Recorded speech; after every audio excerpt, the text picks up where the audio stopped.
How's everybody doing today? Today I'm gonna flex on you guys. I'm gonna do a little flex.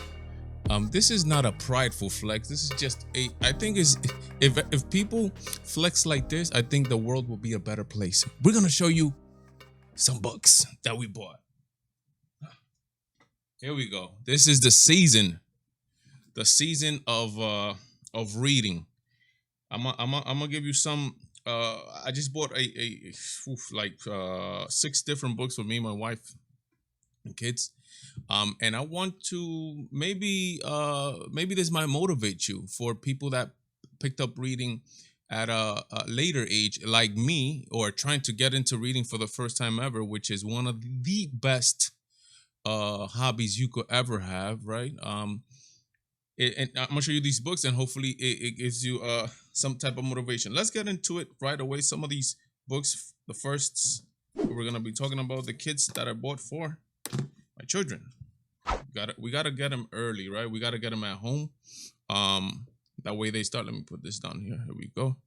That way they start understanding the importance of books.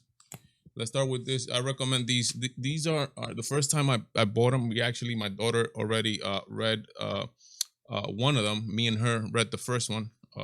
This one right here is called. These are called the Turtle Twins. It's a series of books, and it's fiction, but it's talking about real things that happening in life. For example, we just read the one about the pencil. In regards to how a pencil is made and how many people and countries are involved in the making of a pencil. This one, The Creature of Jekyll Island, the Federal Reserve, how the Federal Reserve came about, and the law. Look at the law. You guys see that? Very nice. They're fast. They have a lot of pictures. Hopefully they will not get bored and they would enjoy that, right? Okay, now I'm finishing off. I'm in the last chapter. I'm in the epilogue of this book that my wife saw somewhere. She went out and she was like, "Hey, let me pick up this book for you." It's called The American Prison. If you want to know about the atrocities of the American prison system, you have to read this book. It's not for there's a lot of explicit content in here. That me personally, even I had to skip. But the book is good. I think is written. You're gonna see that it has a bit of a leftist, maybe liberal, but just a little sprinkle, a little bit of that. But for the most part, the book is like 99.9% great for just knowing the atrocities of the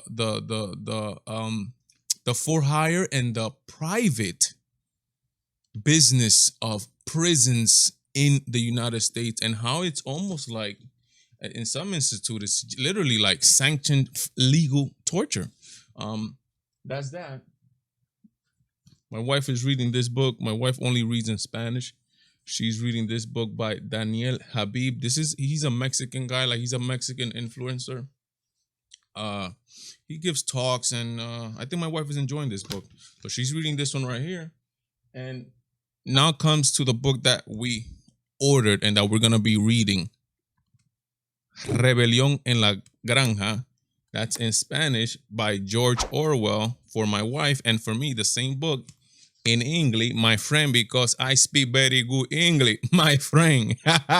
Hey, Animal Farm, George Orwell. These are political fiction books regarding socialism, communism. And if I bought this one, for the people that know who George Orwell is, you know what other book I had to buy, which is 1984, George Orwell, which is probably a more famous of the OCNI government, the thought police, right? I know a little bit about it. I haven't read it, but I'm gonna get this down. These are classic books, right? The Rebellion, the Animal Farm, and 1984. These are classic books that I should have been read, but again, I come from inner cities, New York, northern New Jersey, where you didn't know too many public school system. You didn't know too many people that were reading. Your friends were not reading. They were playing sports. They were not reading. So it's something that it did not come natural. But I now when I'm older, I understand the importance of reading. So I bought this in Spanish. I mean, in English for me, 1984, and it's Spanish, 1984.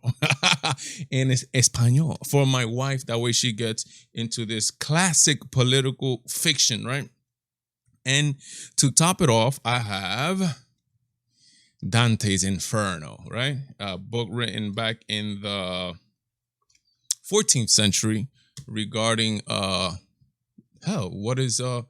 It's supposed to be some type of poem, right? Very, very famous. You've heard it, Dante's Inferno. So we're gonna knock it out and read these books over the I'm not a fast reader, so it's gonna be over the next probably couple of months. I want to get these down and on the way. What books are you reading?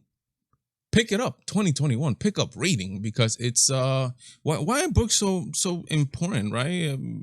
Well, because it takes so long to write these words down, right? It takes so long that the author has to go through a process of thinking, and the thoughts are well